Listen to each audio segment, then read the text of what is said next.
Hello friends.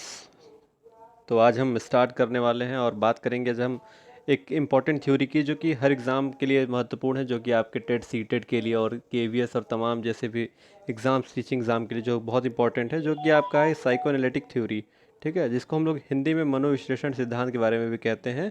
तो सबसे पहले एक क्वेश्चन अगर आप देखते हैं, अगर सीधे क्वेश्चन आ जाता है कि who is father of psychoanalytic theory या फिर हु इज़ फाउंडर, तो आप सीधे उसका आंसर लगाएंगे सिगमंड फ्राइड। ठीक है, तो सिगमंड फ्राइड ने इसको दिया था। अब सिगमंड फ्राइड के जो है एक बहुत मतलब बेसिक सी चीज़ है, या फिर आपने बहुत सुना होगा कि ये इड क्या होता है, हाँ, ईगो क्या होता है और सुपर ईगो क्या होता है। ठीक है, तो इन सभी चीज़ों को जो है आज हम देखने वाले हैं और बहुत ज़्यादा समय नहीं लगेगा, आपका 2 से 3 मिनट की वीडियो बनेगी।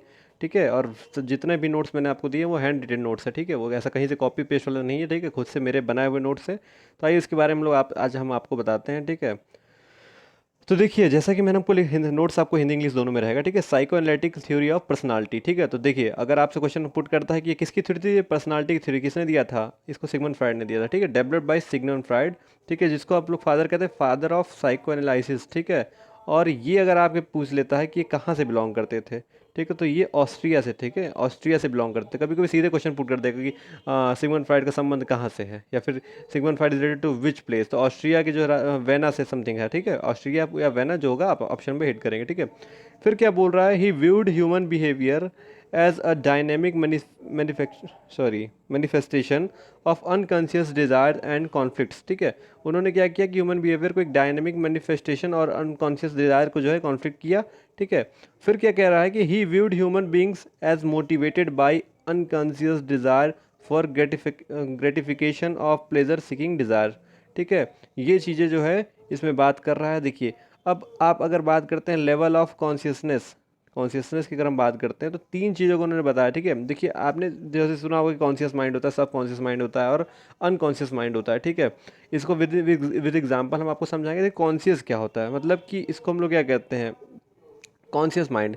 देखिए ये 10% होता है, ये वो चीज़ें जो आपको प्रेजेंट में याद होती है। जैसे इसका क्या मतलब कि ये मन के प्रेजेंट यानी कि वर्तमान विचारों से रिलेटेड होता है। ठीक है, जैसे देखिए अगर आपको कोई चीज़ें याद है, ठीक है, जैसे अब मैं आपसे कोई भी चीज़ें पूछ लूँ आप उसको तुरंत बता देंगे, तो वो आपके कॉन्शियस माइंड में है। ठीक है, आपको चीज़ें तुरंत जो है रिकॉल हो जाएगी। ठीक है, सब कॉन्शियस क्या होता है, आइए सब कॉन्शियस को देखते हैं। सब कॉन्शियस कह रहा है कि इसमें हम तुरंत ज्ञात नहीं होता। ठीक है, इसमें हमें तुरंत ज्ञात नहीं होता, लेकिन कुछ टाइम देकर याद किया जा सकता है।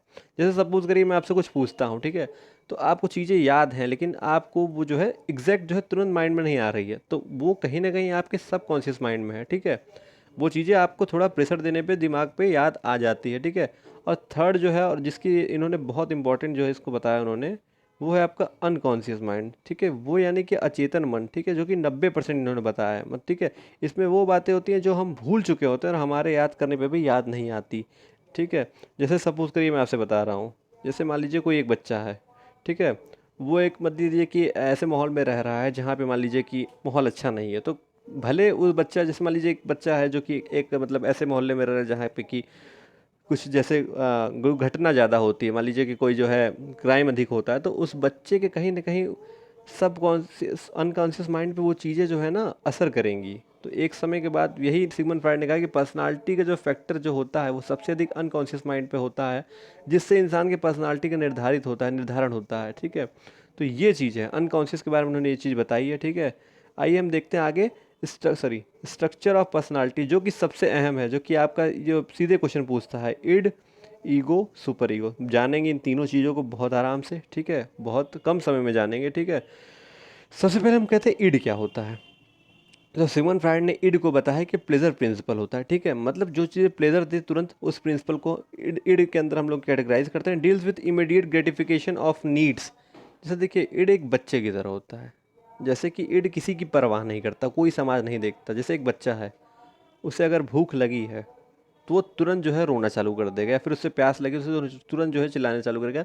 या फिर एक आप और उदाहरण देखते हैं, एक छोटा बच्चा होता है, ठीक है, वो कहीं बाजार में जाता है, कहीं मेले में जाता है, तो उसको कोई भी चीज़ जब दिखती है तो उसको तुरंत उसको जो है उसको लेने की चाहत होती है। अब उस बच्चे के लिए बिल्कुल मैटर नहीं करता कि वो चीज़ कितनी की है, कहाँ से आती है, कि उसको एफर्ट कर पाता है कि नहीं कर पाता है, कोई भी चीज़ जो है वो बच्चा नहीं देखता है।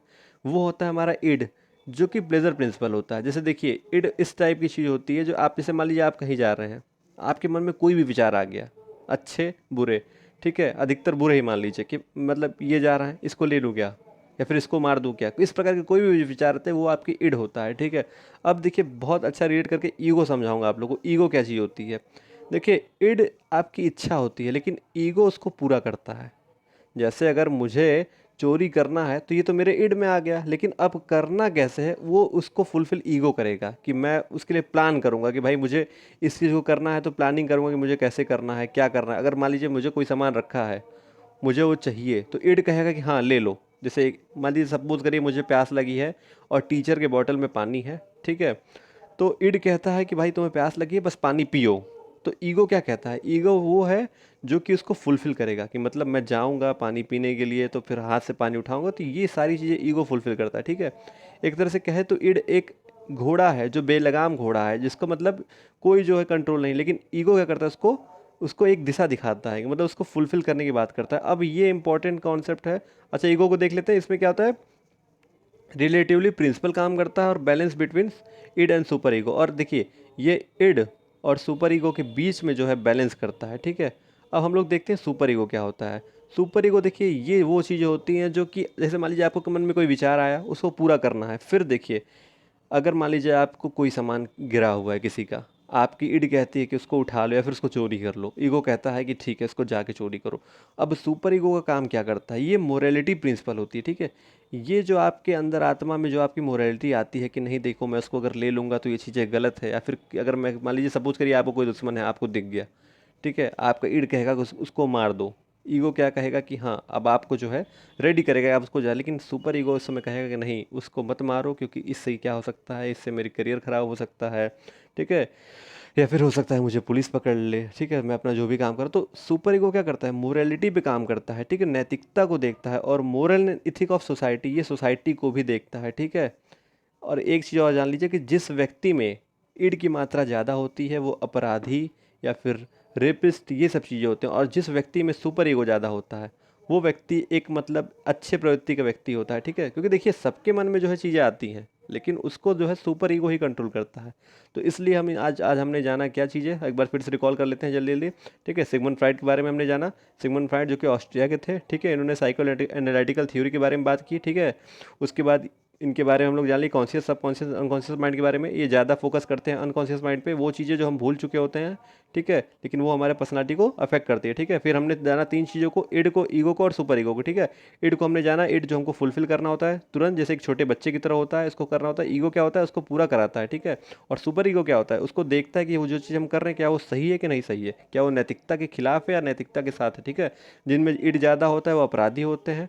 ठीक है, ईगो उसको फुलफिल करता है, और जिनमें सुपर ईगो ज़्यादा होता है वो एक अच्छे व्यक्ति होते हैं। ठीक है, तो उम्मीद करता हूँ कि आपको ये वीडियो पसंद हुआ हो, आया हो। और अगर आप चाहते हैं कि ऐसे वीडियो जो है हम अगर लाते रहें तो आप जो है चैनल सब्सक्राइब करें और वीडियो अपने दोस्तों में भी साझा करें। ठीक है, थैंक यू।